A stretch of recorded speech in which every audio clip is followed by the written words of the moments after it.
কবিতার নাম প্রিয়তমা, লিখেছি আমি আশিক।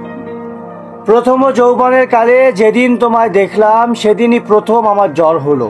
এ জ্বরের কারণ ছিল তোমার ওই দুই নয়নের চাহনিতে প্রেমময় আস্কারা। এ জ্বর ভালো হবার নয় তোমায় ভালোবাসা ছাড়া। আমি কোনো কবি বা গায়ক নই, তবে তোমার প্রথম যেদিন দেখলাম আমার মনে হলো তোমায় নিয়ে না লিখলে হবে আমার পাপ।